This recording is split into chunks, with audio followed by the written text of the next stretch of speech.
tema da mensagem de hoje é a flecha do teu destino. A flecha do teu destino. Você pode dizer isso comigo? A flecha do teu destino. 8 princípios para viver além de você mesmo. Vamos receber nesse texto, que você já está com a sua Bíblia aberta, seja em papel ou eletrônica, para anotar esses 8 princípios para a sua vida hoje. Quando nós abrimos a Bíblia no Velho Testamento, nós encontramos histórias que aconteceram há 2.000 anos atrás, 3.000 anos atrás, como esta do livro dos Reis.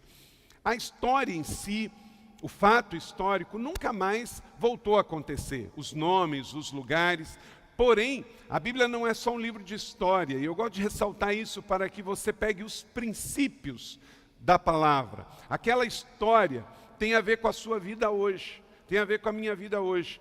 E Deus quer que você saia daqui mais convicto do que nunca, de que a vida não é sobre você, a vida é sobre Deus e sobre um propósito aqui na terra e o que Ele quer fazer a partir da sua vida para cumprir este plano dEle em nós e através de nós. E você precisa então entender que esses princípios é para te levar além de você mesmo. Eu não vou ler todo o texto, só vou ler o verso 1 e depois então eu vou pedir que você permaneça com a sua Bíblia aberta para daí tirarmos em todo este capítulo de 2 Reis, capítulo 13, os princípios da palavra de Deus. Há um contexto aqui. Nesta época, Israel, o reino de Israel estava dividido entre norte e sul. Norte era o reino de Israel, com capital em Samaria, e sul, o reino de Judá, com capital em Jerusalém. Aproximadamente 3.000 anos atrás. O profeta desta época era Eliseu, o grande profeta que estava no final da sua vida. Joacás e Joás, estes 2 reis, vão fazer parte da história que vamos tirar esses princípios. Joás, filho de Acasias, governava sobre Judá em Jerusalém. E Joacás, filho de Jeú, governava em Israel, com capital em Samaria. Os reinos divididos, e pai e filhos governaram por cerca de 17 anos. Diz assim: no 23º ano do reinado de Joás, filho de Acasias, rei de Judá, isto é, reino do sul, Joacás, filho de Jeú, tornou-se rei em Israel, em Samaria, isto é, norte, e reinou durante 17 anos. E diz o texto que ele fez o que o Senhor reprova, seguindo os pecados de Jeroboão, filho de Nebate, levara Israel a cometer e não se afastou deles. Que o Senhor aplique esta palavra no meu coração e no seu coração e produza frutos a 100 por 1. Amém? Nesse texto mais à frente tem um verso, o verso de número 17, que daí temos o tema da mensagem de hoje. Leia comigo, está aí no seu esboço. Então Eliseu declarou: esta é a flecha da vitória do Senhor, a flecha da vitória. Nós vamos usar este fato histórico que aconteceu lá no reino dividido de Israel, onde nos últimos dias do profeta Eliseu, ele então dá a oportunidade para que o rei Joás venha ter a vitória. E de forma profética, ele usa algo que um rei conhecia bastante, uma flecha. E usando esta linguagem profética, vamos trazer estes princípios para as nossas vidas hoje. Nas mãos de Deus, a sua vida é uma flecha inflamada rumo a um destino profético. Você tem que entender que uma flecha, ela é poderosa, mas sem um arqueiro não tem sentido algum. A sua vida é preciosa e poderosa, mas ela precisa estar nas mãos da pessoa certa. Deus é o seu arqueiro, você é uma flecha e Ele quer te enviar um destino profético. Mas não se encha e ache que você em si tem poder em si mesmo. A sua vida, se não estiver na mão da pessoa certa, ela pode ser uma vida muito importante, mas não vai chegar ao destino profético que Deus tem para a sua vida. Uma flecha era uma arma poderosa, poderia matar uma pessoa, um inimigo, mas flecha, se não tiver arqueiro, não funciona. Se não tiver arco, não funciona. É necessário que a peça importante esteja na mão daquele que sabe lidar com a flecha. Então vamos pegar esta figura de linguagem que está na Bíblia, na história de Joás e de Eliseu, e vamos trazer para as nossas vidas hoje. Você é uma flecha nas mãos de Deus, ou uma flecha autônoma, sem nenhuma direção? Eliseu então declarou ao rei: esta é a flecha da vitória do Senhor, a flecha da vitória. Vamos repetir isso juntos? Esta é a flecha da vitória do Senhor, a flecha da vitória. Então, você foi feito para vencer. Você é uma flecha para a vitória. Que você saia daqui neste domingo, desça da colina neste domingo, para uma semana gloriosa, entendendo que você como mulher, você como homem, você como casal, você como um homem maduro, uma mulher madura, um homem da terceira idade, um jovem, você é uma flecha nas mãos do Senhor. E não uma flecha para perder, mas uma flecha da vitória. Isso não vem fácil, vem fruto de também um princípio, que é uma virtude cristã, que Jesus nos ensinou em Lucas 21:19, leia comigo: é perseverando que vocês obterão a vitória. Mais uma vez, é perseverando que vocês obterão a vitória. Tem pessoas que ficam no quase. Ele tem sabedoria, ele tem boa vontade, ele tem boa formação, mas não persevera o suficiente para ganhar aquela pessoa para Jesus. Veja o Anderson, ele ganhou a sua mãe para Jesus. Ele não perdeu a sua mãe para o câncer e ele também não deixou a sua mãe lá no mundo. Deus salvou a sua mãe e a curou física e espiritualmente.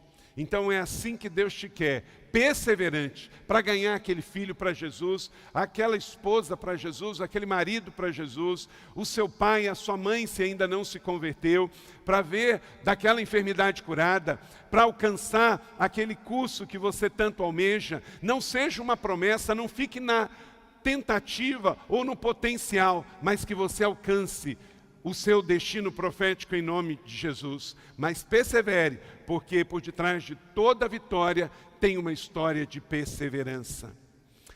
Quando você se converteu, você entendeu o propósito da sua vida aqui na terra, compreendeu a razão do seu chamado, entendeu o seu discipulado em Jesus.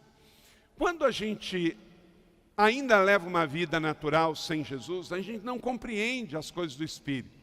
E por isso acha que nós estamos aqui na terra para ter, para possuir, para consumir. E vive uma vida pequena, muitos de maneira fútil, muitos de uma maneira sem significado, e nem compreende as coisas do Espírito. Porque o homem natural, diz Paulo, não compreende, ele não tem discernimento das coisas do Espírito. Mas quando você se converte, é como que se um portal fosse aberto, os céus se abrem sobre a sua vida, você tem a mente mudada, acontece uma metanoia, vira uma chave. Quando a gente usa a expressão bíblica de céus abertos, e usamos muito aqui na igreja no sentido profético, é porque quando eu me converti, os céus se abriram. Então eu passo a ter entendimento das coisas do Espírito, as coisas de Deus no céu, para a vida aqui na terra. Então eu não sou só salvo para ir para o céu, isso já seria uma bênção maravilhosa. Quantos aqui estão salvos em Cristo Jesus?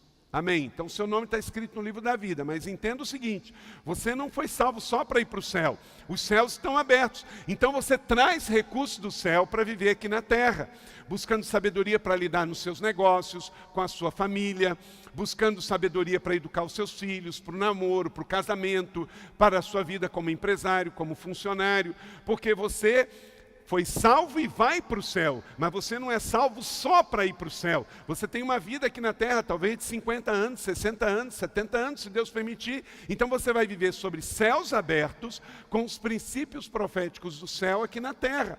Tendo com isso o quê? A mente de Cristo, tendo sabedoria, tendo discernimento. Aí você entende, independente de qual é a sua profissão, independente de qual é o seu grau de escolaridade, independente do seu sexo, se você é homem, se você é mulher, se você é jovem, se você é adulto, se você é terceira idade, que existe um propósito em estar aqui, que você não está aqui por acaso, você não está aqui para vir só consumindo no shopping, para comprar na próxima promoção, ou só para ter um carro melhor, uma casa melhor, mas você está aqui para cumprir um propósito de Deus. E o homem natural não tem isso. Deixa eu te dar 2 exemplos. Recentemente, um tempo atrás, e esses 2 exemplos ficaram bem famosos no meio, em especial no meio dos cristãos, o ex-presidente Luiz Inácio Lula da Silva, ele estava naquele processo de um dos seus processos na justiça, e ele criticando os procuradores lá de Curitiba. E a maioria desses procuradores do Ministério Público Federal são mais jovens. E ele usou uma expressão, abre aspas, quem pensa que esses garotos de Curitiba são? Eles pensam que eles são enviados de Deus? Olha só, ele não conhece Jesus, ele não tem Jesus, ele não sabe o que ele está falando. Na verdade, aqueles procuradores, eu não conheço todos, mas eu sei que alguns são cristãos nascidos de novo. Um deles eu conheço muito bem, já ministrou aqui na igreja, é o Deltan Dallagnol, o procurador principal da Lava Jato. Ele é de uma igreja batista lá em Curitiba, do pastor Luiz Roberto Silvado, que é presidente da nossa convenção. Acontece que o ex-presidente hoje, presidiário, ele disse que estava fazendo uma crítica, na verdade ele estava fazendo uma afirmação. Aqueles garotos, ou em especial esse, ele não pensa que ele é enviado, ele tem certeza que ele é enviado. Mas não é só ele, todo cristão que nasceu de novo entendeu que é enviado. Por quê? Porque em Mateus 28 disse Jesus, vão e preguem o evangelho, vão e a partir da sua realidade, preguem, batizem e discipulem. Então, não é um ou outro cristão que tem que entender que é enviado, é todo cristão. Você está em Cristo, você é enviado. Você é enviado para o serviço público municipal, estadual, federal. Você é enviado como missionário para o Brasil ou para o mundo. Você é enviado como estudante na sua universidade. Você é enviado como um empresário. Você é enviado como um estudante universitário, porque quem está em Cristo entendeu o seu chamado. Você foi chamado. Então, não é um entendimento que o não cristão tem. O não cristão, ele vive sobre céus o quê? Fechados. Ele ainda não tem o discernimento do céu na terra. Então, ele não pode entender o quê? A mente de Cristo. Que Paulo diz que para o homem natural é o quê? É loucura, é doideira. O que você está fazendo aqui hoje, para o mundo, é uma coisa. Eu vou para a igreja, eu vou ouvir pregação, eu vou ouvir um pastor pregar. O que é isso, rapaz? Por quê? Porque ele acha que é loucura a pregação. Para nós não, é o poder de Deus. Sustenta a nossa fé, sustenta a nossa vida, nos empodera, nos capacita, lapida o nosso chamado, a nossa vocação. E vamos então cumprir o chamado de Deus. O segundo exemplo foi mais recente.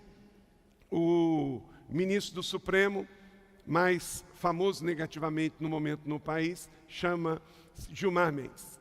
E ele, fazendo uma crítica ao juiz Sérgio Moro, ele diz, mas quem pensa que é esse juiz? Ele pensa que fala com Deus? Que Deus fala com ele? Não, ele não pensa, ele tem certeza. Porque toda pessoa que tem um relacionamento com Deus, ele fala com Deus e Deus fala com ele. Isso se chama, coisa muito simples, oração. Oração. Mas quem ora é quem está sobre céus abertos. Quem está sobre céus fechados, como ele não acredita em Deus, ele não acredita que você pode se relacionar com Deus. A oração é o meio que Deus deu para que eu fale com Deus, Deus me ouça e Deus fale comigo. Então é uma coisa muito simples, muito simples. Quem aqui tem convicção de que você é enviado por Deus? Aleluia. Quem aqui tem convicção que fala com Deus e Deus fala com você? Está vendo? Para nós isso é natural. Glória a Deus, aleluia. Porque somos enviados, enviados para o nosso destino profético. E aí faz todo sentido ser o quê? Flecha. Porque uma flecha é o quê? Enviada pelo arqueiro. Você foi enviada para o seu chamado, para cumprir sua missão no mundo. E você vai ouvindo Deus, você vai conversando com Ele. Então, dentro desse contexto aqui, agora você é chamado a entender que vive sobre o reino, sobre o rei, e o céu está aberto. O contexto aqui, Eliseu, como eu disse, está para morrer, ele já está no leito da cama. O grande profeta Eliseu, que foi discípulo de Elias, está terminando os seus dias na terra. E aí ele tem a oportunidade de, mesmo no seu leito, exercer um grande ato profético e um rei mudar a história de uma nação. 2 reis de Israel, pai e filho, norte e sul, Joás filho e Joacás pai. Ambos reinaram 17 anos. Anote aí os princípios para a sua vida, à luz desta história, para você entender que a flecha do teu destino já está em andamento. Primeiro, para que você seja uma flecha rumo ao seu destino eterno, voando, zele pelo que o Senhor lhe entregou. É o primeiro princípio, zele pelo que o Senhor lhe entregou. Diz o texto: no 23º ano do reinado de Joás, filho de Acasias, rei de Judá, Joacás, filho de Jeú, tornou-se rei em Israel, em Samaria, e reinou 17 anos. Para Joás, Deus lhe entregou um reino. Para Deus, eu também creio que você recebeu algo que Ele entregou em suas mãos. Para Joás, Ele deu um reino por 17 anos. O que Deus lhe entregou? E você? Eu tenho certeza que Deus lhe entregou algo. O que Deus te deu na tua vida? Deus te deu um casamento? Deus te deu filhos? Deus te deu uma empresa? Deus te deu uma fazenda? Deus te deu um negócio? Deus te deu funcionários? Eu não sei o que Deus te deu, mas uma coisa eu sei: Deus deu a cada um aqui alguns presentes.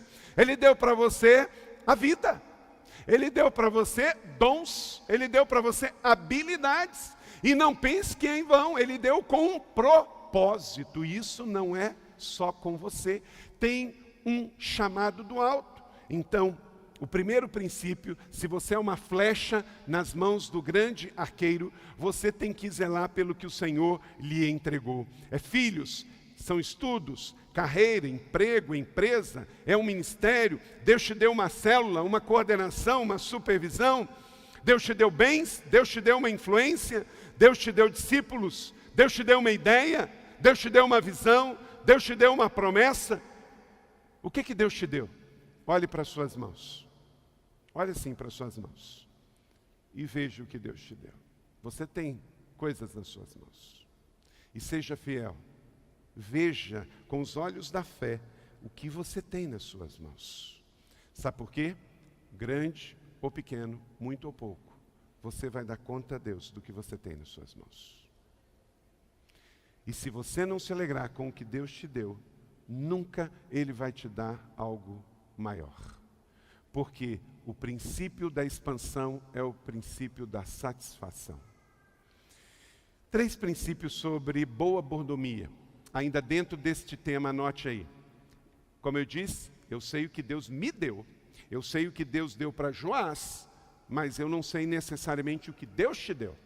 Mas como Deus deu para mim, Deus deu para Joás, Deus deu para você. Então, aplica esses 3 princípios naquilo que Deus te deu. Primeiro, tudo que temos vem de Deus. Amém? Leia comigo. Tudo que temos vem de Deus.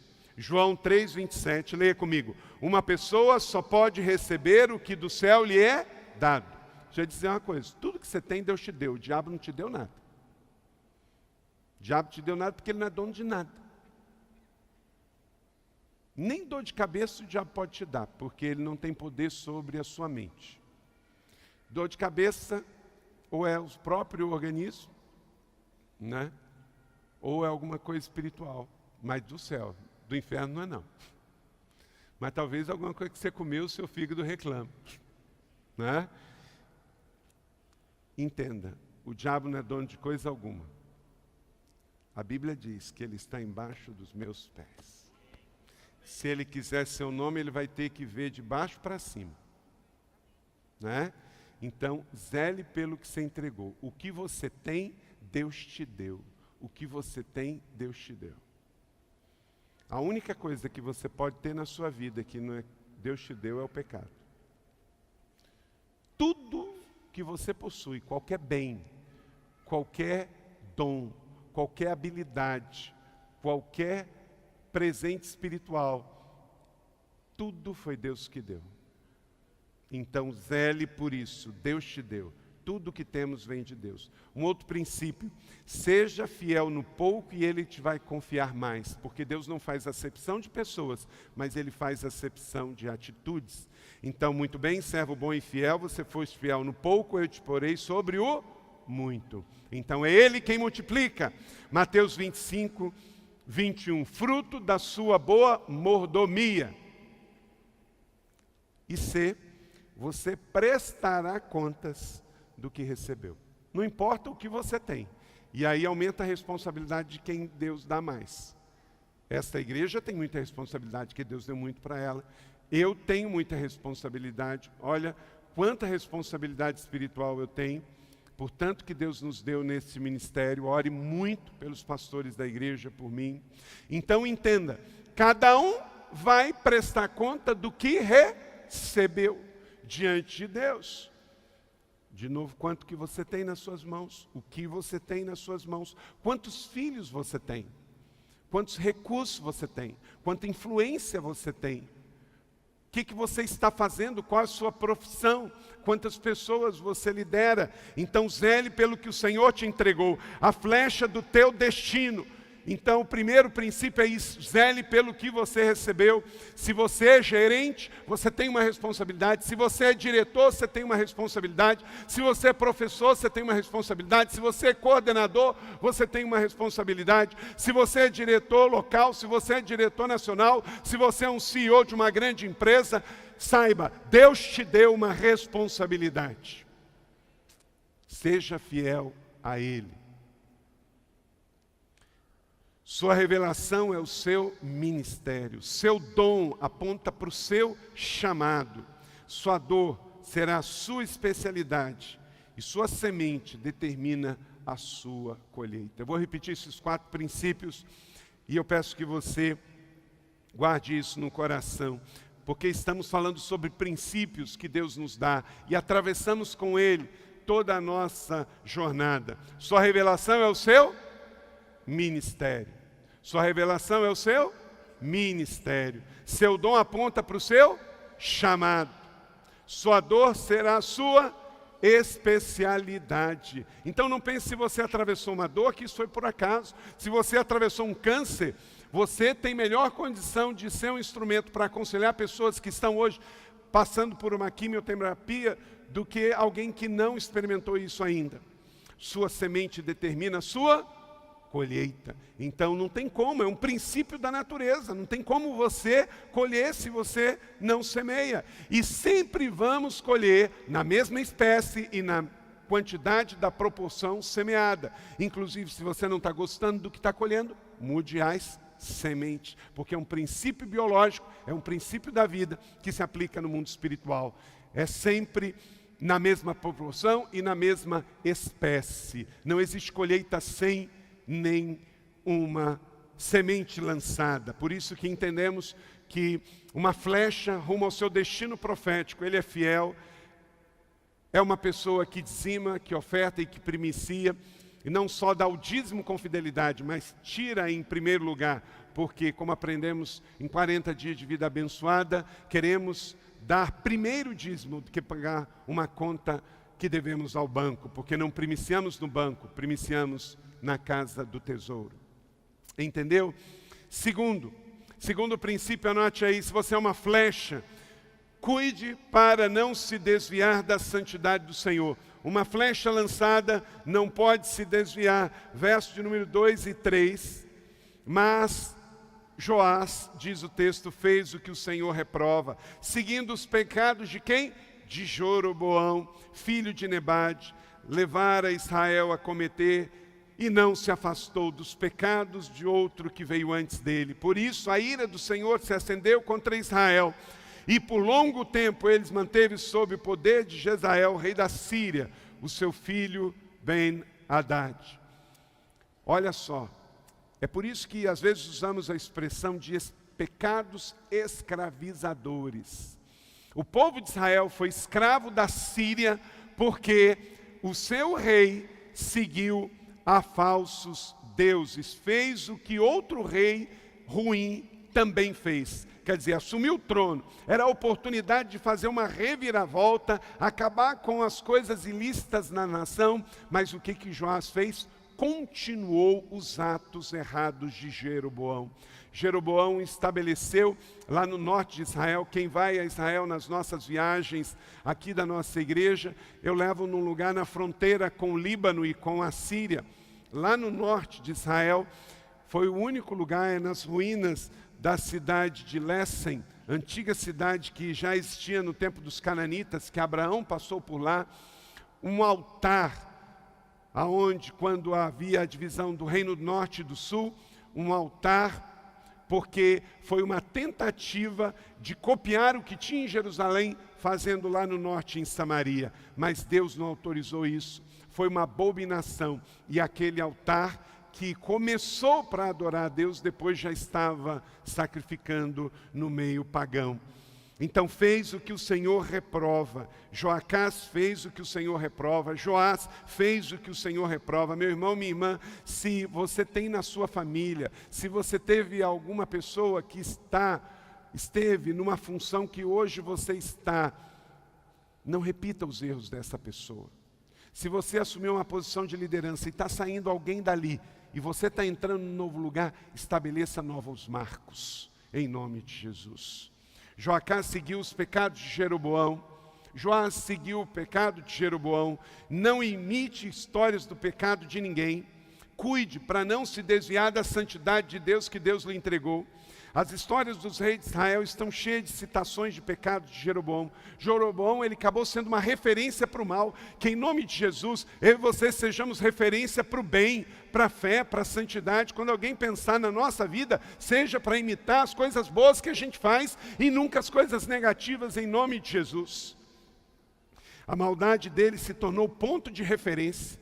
Deus me livre, já pensou se ser ponto de referência para o mal? Alguém fala assim, vou mentir igual fulano, porque aquele ali era o pai da mentira. Meu Deus, a maldade dele se tornou ponto de referência. Agora 3.000 anos depois, o reinado dele passou, mas ainda ao ler a história bíblica temos uma referência. Eu vou dizer algumas coisas que Jeroboão fez, que segundo a leitura de 1º livro dos Reis, capítulo 12, versos 25 a 33, mostra de invenções que ele introduziu sem autorização de Deus. Ele mudou os símbolos da religião dos israelitas, do povo judeu. Ele mudou o lugar de adoração do povo de Deus. Em Deuteronômio capítulo 12, Deus falou que não podia mudar e ele mudou. Ele mexeu no sacerdócio. A lei dada a Moisés foi clara, que só poderia ser sacerdote em Israel, descendentes da tribo de Levi. Ele bagunçou o negócio todo. Jeroboão não respeitou essa orientação. As datas das festas sagradas, dadas lá na lei, ele mudou. A festa dos tabernáculos, inclusive. Então, o que Jeroboão fez? Mexeu no que era sagrado. Querido, não mexe no que é sagrado. Deus estabeleceu algumas coisas sagradas, por exemplo, casamento. Honre o casamento, é sagrado. Sexualidade, Deus fez homem, Deus fez mulher. Não mexa nesse negócio não. Permaneça do jeito de Deus, porque é sagrado. Não mexa com criança não. Nunca abuse de uma criança. Disse Jesus que elas são deles. Qualquer pessoa pedófila, vai ter que responder diante de Deus com muito rigor, porque o Senhor disse que as crianças são dele. Então a igreja é sagrada, a igreja de Jesus. Você pode não concordar com uma igreja, mas não sai criticando não, porque isso é coisa do Senhor.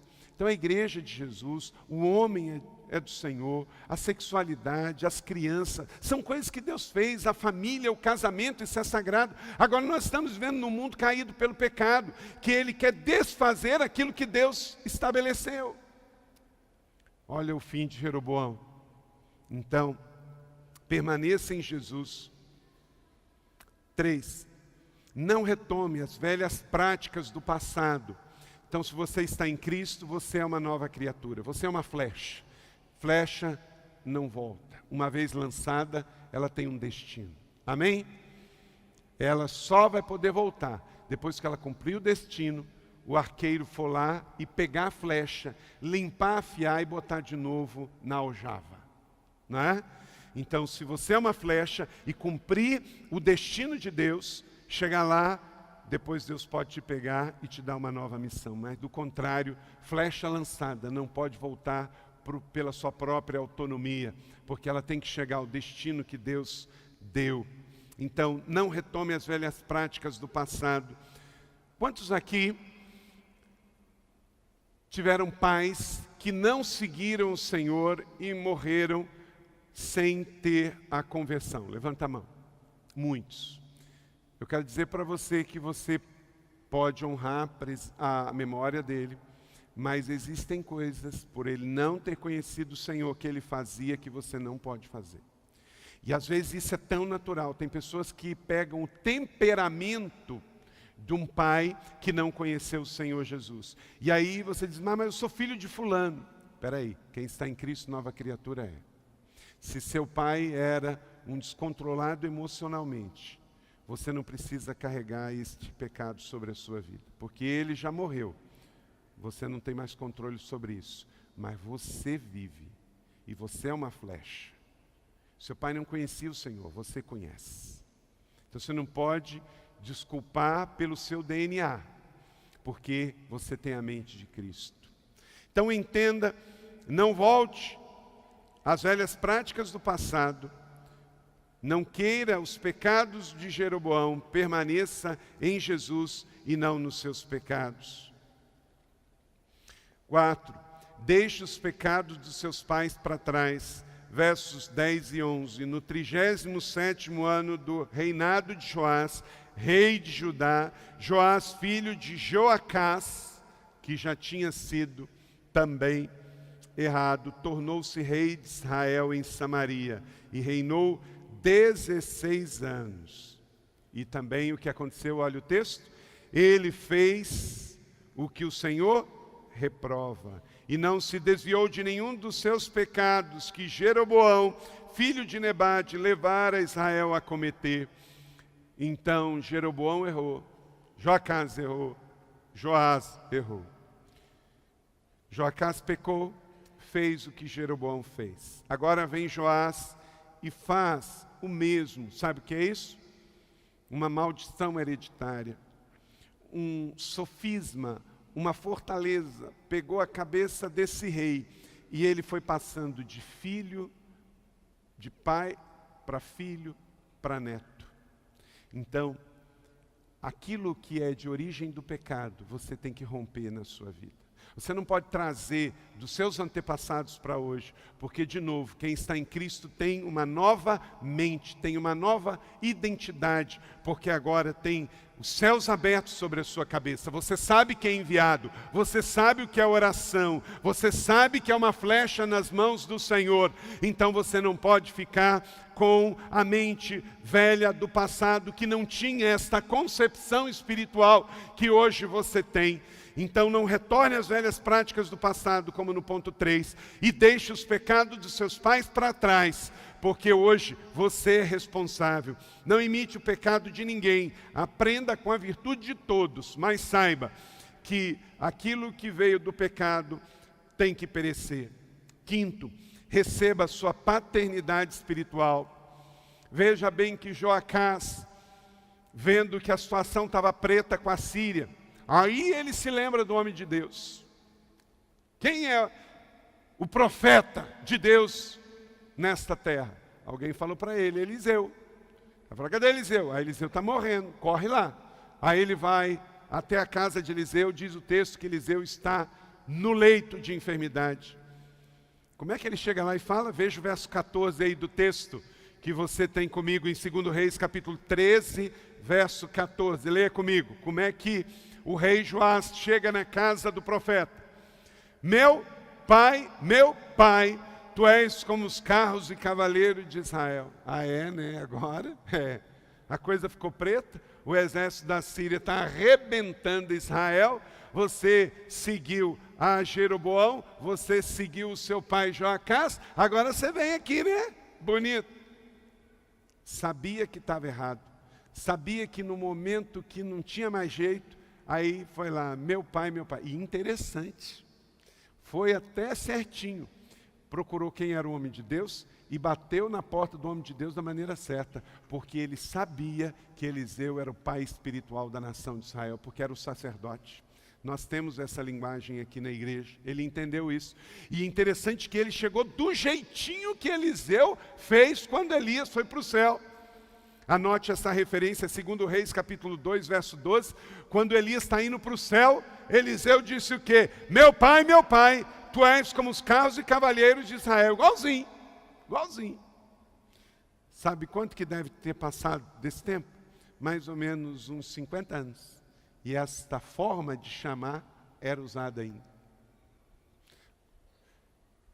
Ele sabia a verdade, mas não estava praticando a verdade.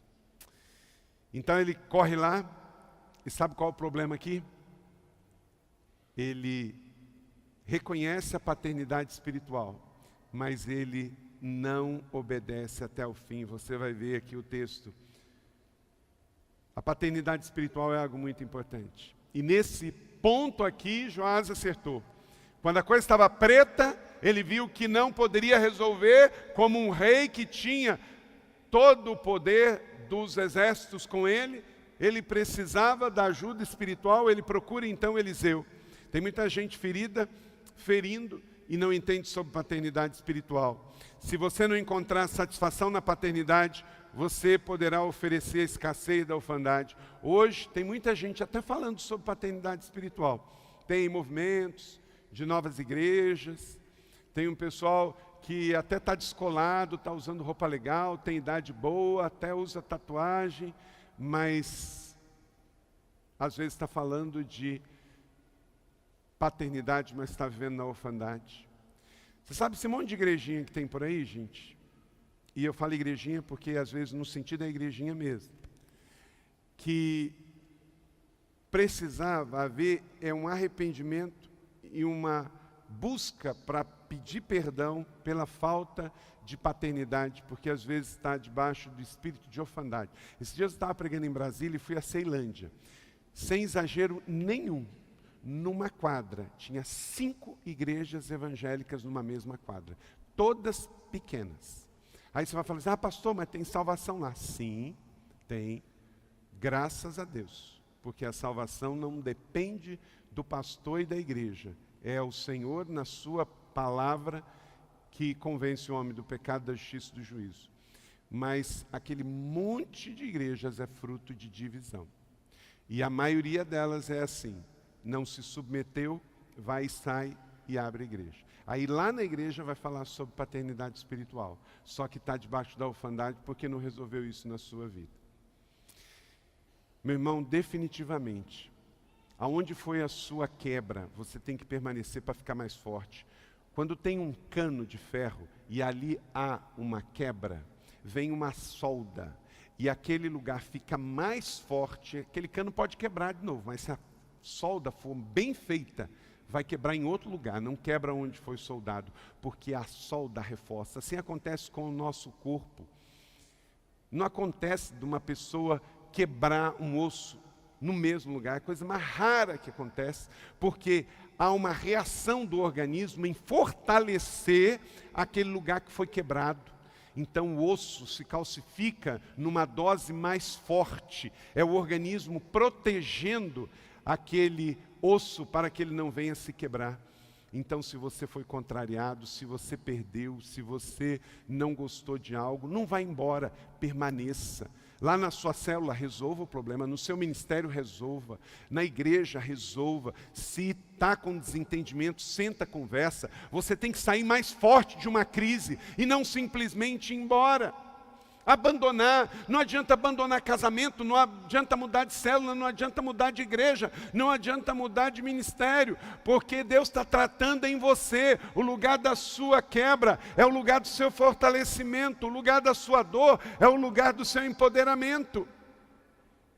Então entenda, paternidade espiritual bem resolvida não é só chamar Deus de Pai, não é só chamar um discipulador de pai espiritual, é mais do que isso. Joás sabia o que era paternidade espiritual. Na hora do aperto, ele procurou o homem de Deus, o profeta Eliseu. Mas entra aí um processo. Paternidade é você estar bem resolvido, é abastecido, encorajado, é prestar contas, é ter discipulado, é saber dos limites, é ter disciplina, é instrução em justiça, é filiação com liberdade. Quem tem paternidade espiritual sabe que tem para onde recorrer, mas na hora que receber a orientação, obedeça até o fim. Foi aí que Joás não fez direitinho. Nos versos 15 a 17, olha aí na sua Bíblia. Ele ficou no quase. Sabe por quê? Ele buscou o homem de Deus. Ele chamou ele de pai espiritual, porque ele era o pai espiritual da nação. Coisa linda, um rei chamando um sacerdote de pai. Ele até fez parte do que o homem de Deus falou, mas olha aí o texto. E Eliseu disse, traga um arco e algumas flechas. E ele assim o fez. Pegue o arco em suas mãos, disse o rei de Israel. Quando pegou, Eliseu pôs as suas mãos sobre as mãos do rei e disse para abrir a janela, que dava para leste, e atirar. O rei fez, e então Eliseu declarou, esta é a flecha da vitória do Senhor, a flecha da vitória sobre a Síria. Olha a cena, Eliseu na cama. O rei entra. Rei, o que eu faço? A Síria está vindo. Pega o arco, ele foi lá e pegou. Abra a janela, abriu a janela, atire as flechas. E ele começou a atirar, 1, 2, 3. Mas diz o texto que parou. Parou por quê? Porque ele queria acertar uma só e está resolvido. O que tinha ali, gente?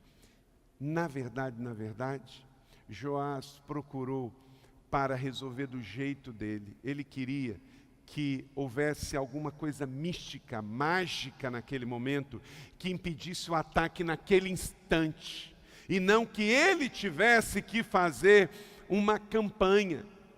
Ah, pastor, esse negócio de 7 semanas não dá não, tem que ser para hoje.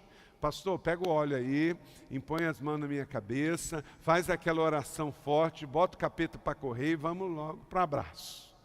Querido, nem sempre é assim. Deus quer que você jogue todas as flechas que estão na sua aljava, que você faça tudo o que você tem que fazer, porque quando a gente faz tudo que tem nas nossas mãos, entra a intervenção do céu e o sobrenatural de Deus para fazer o que não podemos fazer. Enquanto tinha flecha naquela aljava, o rei tinha que jogar. Mas ele jogou 1, jogou 2, jogou 3, nada aconteceu, parou. Parou por quê? Porque queria que Deus fizesse tudo e ele tinha que fazer a parte dele. O pai espiritual do rei Joás, Eliseu, tinha uma direção para ele. Pegue o arco, pegue as flechas, abra uma janela. Essa é a flecha da sua vitória. Mas aí entra um princípio muito importante. Vá até o fim quando o assunto for obediência. Vá até o fim quando o assunto for obediência. Até o fim, até o fim, até o fim. Verso 18, lê comigo. Em seguida, Eliseu mandou o rei pegar as flechas e golpear o chão. Ele golpeou o chão 3 vezes e parou. Mas o rei parou porque o profeta não mandou parar. Gente, isso aqui é uma grande lição para nós, é uma palavra rema. Tem muita gente que faz quase tudo certo. Note bem, Joás fez o que era certo. Ele procurou o homem de Deus, ele foi até a casa dele, ele reconheceu ele como pai espiritual, ele mandou pegar o arco, ele foi lá, pegou, mandou pegar as flechas, ele foi lá e pegou, mandou abrir a janela, ele abriu, mandou jogar as flechas fora no chão, ele jogou, só que ele fez por 3 vezes, e o Senhor mandou ir até o fim. Meio copo cheio é meio copo vazio, meia verdade, meia mentira é. Você não pode ser 90% fiel. Se você não está sendo 100% verdadeiro, você tem mentira. Se você não está sendo 100% fiel no seu dízimo, você está roubando a Deus com uma parte que não é sua. Porque com Deus precisa ser 100%, vai até o fim. Até o fim, não fique no quase. Joás tinha a estratégia certa, o instrumento certo, a janela aberta. Quem quer uma janela aberta na sua vida aqui? Eu quero. Mas nunca se esqueça disso. Quando Deus abrir uma janela, Ele quer que você faça algo com essa janela aberta. Janela aberta não era para ver, era para interagir com aquela janela aberta. Todo mundo quer janela aberta, mas não pense que quando Deus abrir janela sobre a sua vida, que você não vai ter que ter uma reação. Faltou paixão, faltou garra, faltou sonho, faltou aquele desejo, aquela insatisfação santa. Ele não desobedeceu, ele só não foi fiel completamente. Ele poderia ter feito mais, ele não foi até o fim, ele não usou de toda a intensidade. Que não falte intensidade, que não falte completude na sua vida, em nome de Jesus. Persevere, não jogue 3 flechas se você tem mais. Não ore 20 minutos se você pode orar meia hora. 90% de água no copo não enche um copo, porque para transbordar tem que ir até o fim. Esta igreja tem profetas, não tem pinguim de geladeira. Amém? Então, se você está orando e buscar um profeta de Deus nesta igreja, que Deus colocar, e ele der uma orientação, vai até o fim. Vai até o fim. 7, seja imparável até lançar a flecha do teu destino. Verso 19, leia comigo. O homem de Deus ficou irado com ele e disse. É que às vezes o homem de Deus também fica irado, tá? Nossa, mas o pastor está bravo. Não está bravo não, está irado. Igual o homem de Deus. E olha que ele estava velhinho e estava na cama. Eu não estou nem velhinho e nem na cama ainda. Então você pode me ver igual Eliseu. É só você me dar motivo. Principalmente se for preguiça. Ah, eu pego mal. Meu Deus. O homem de Deus ficou irado com ele e disse, você deveria ter golpeado o chão 5 ou 6 vezes. Por que ele falou 5 ou 6 vezes? Porque ele sabia a quantidade de flecha que tinha dentro da aljava. Então ele disse, você podia ter feito mais. Deu até um desconto para ele, falou assim, ó, se você fizesse 5, já estava bom, agora 3 não dá. 3 não dá. Seja mole não. Gente, não dá para viver a vida cristã só na frente do Netflix, não. E é série, não dá não. Não dá para viver a vida cristã de jogo, não. Agora, não pastor, não dá não, é o final do campeonato estadual. Aí dá agora, não, agora é do campeonato brasileiro. Dá agora, não, agora é a Libertadores. E se o seu time for bom, você vai ter muito jogo para ter que renunciar. Só se você torcer para um time muito ruinzinho, né? Para você não ter que renunciar a nada. Mas aí é melhor mudar de time logo, né? Agora, se você for assim, de um time bom, não vou falar o nome aqui não. Deixa para lá, o assunto é outro. Mas, meu irmão, deixa eu dizer uma coisa. Se você não consegue renunciar nem a um jogo de futebol por causa do Senhor, você não está jogando as flechas suficientes. Se você não consegue renunciar a um fim de uma novela. Novela você nem assiste, né? Já passou dessa fase, né? Não tem um crente cheio do Espírito Santo nessa igreja que assiste novela. Você ouviu? Eu vou dizer de novo. Não tem um crente cheio do Espírito Santo que assiste novela. Tem crente que assiste novela, mas cheio do Espírito Santo não é compatível, sabe? Assim, duas coisas totalmente diferentes, não é? Ou você assiste novela ou você é cheio do Espírito Santo, porque, não é? Então, o que você tem nas suas mãos? E o que você tem que renunciar?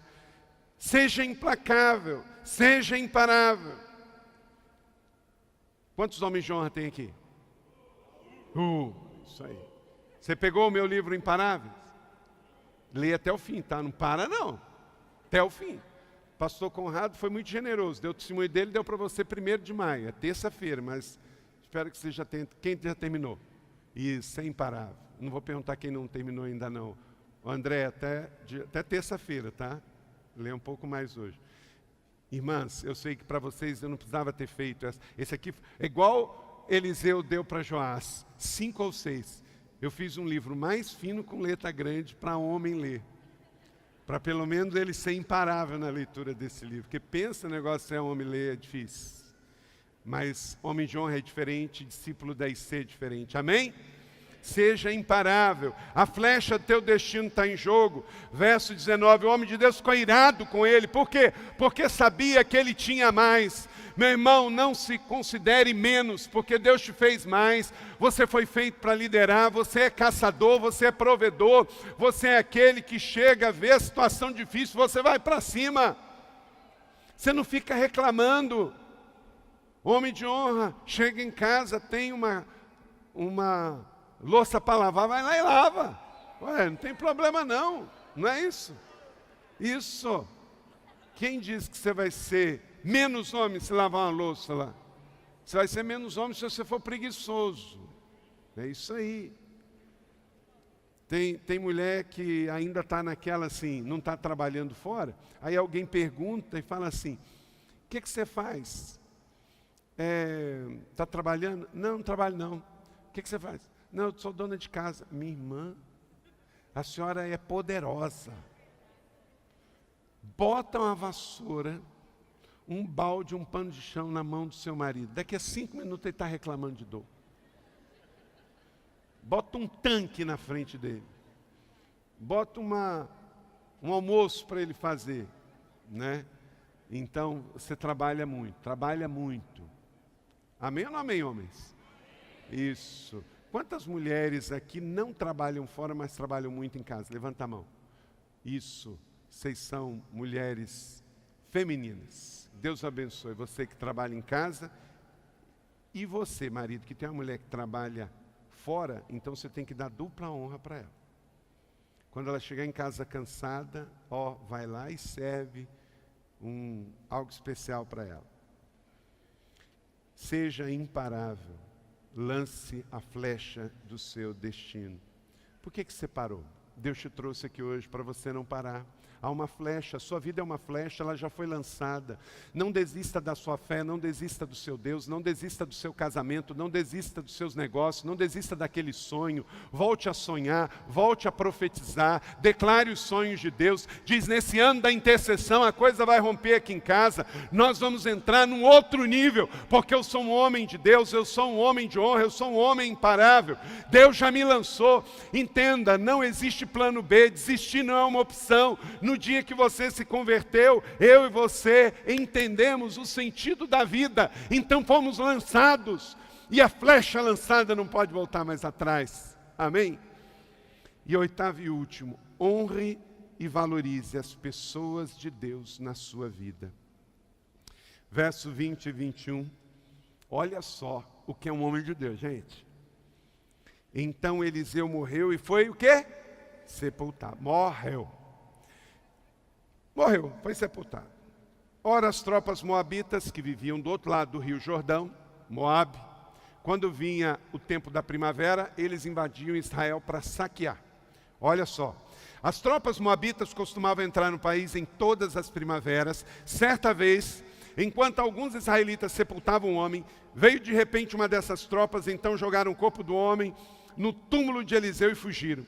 Assim que o cadáver encostou nos ossos de Eliseu, o homem voltou à vida e se levantou. Uau! Oh, glória! Pensa bem, se eu fosse pregar só nesse texto agora, e tivesse que dar um tema para o sermão, eu ia dizer o defunto que fazia milagres. Meu Deus. Agora pensa bem, gente, o que Joacás perdeu, o que Joás perdeu. Esse homem estava lá, esse homem podia ter ajudado aqueles reis, esse homem podia ter sido um instrumento de Deus para dizer, o rei, não é por aqui que vai, é por ali. Cuidado que vem a Síria lá, mas vamos orar aqui, vamos fazer a campanha, vamos orar 3 vezes ao dia. Desperdiçaram. Querido, você tem a Bíblia na mão, você tem o recurso do jejum, você tem o recurso da oração, você tem o recurso do aconselhamento cristão, você tem o recurso da mentoria. Busque esses recursos, porque se você deixar a oportunidade passar, esse é o tempo, essa é a hora, não vai fazendo do seu jeito como foi fazendo Joacás. Deus está lá, uma hora eu vou e busco. O homem de Deus está lá, uma hora eu vou pegar o conselho dele. Valorize enquanto você tem tempo. Esta igreja não é uma das maiores igrejas do mundo, é uma das igrejas mais lindas deste planeta. Eu acredito que Deus te colocou aqui com um propósito, e essa igreja é bonitona porque você está aqui. Mas você não pode só frequentar a igreja uma vez por semana no domingo, porque a igreja não é um lugar para frequentar, é uma família para pertencer. Você tem que fazer os retiros, você tem que fazer os cursos, você tem que liderar uma célula, você tem que servir no ministério, você tem que discipular o outro, você tem que ajudar o outro a crescer. Você está mais forte, ajuda o mais fraco, você está triste, você é ajudado pelo outro. Você tem que se mexer porque você é uma flecha lançada rumo a um destino profético. Você não pode ficar salvo, sentado, parado, só criticando, só dizendo, não fizeram por mim, não deu. Não, esse é o tempo, essa hora. Vai chegar um tempo que você vai querer e não vai poder, porque vem a idade, vem as dificuldades. Chegou um tempo que Joás não podia mais ter Eliseu como seu conselheiro. Ele desperdiçou o tempo que podia. Então, se Eliseu morto fazia milagre, imagina ele vivo ao lado de um rei. Valorize as pessoas da sua vida. Valorize as pessoas que Deus colocou na sua vida. E mesmo que elas te disserem um não, ou alguma palavra difícil, permaneça. E saiba que Deus tem pessoas ao seu redor. E limites não é para limitar, é para proteger. 8 princípios que aprendemos com 8 erros de 2 homens de Deus que conheciam a verdade, mas se desviaram da verdade. Que você não pare e prossiga. Amém?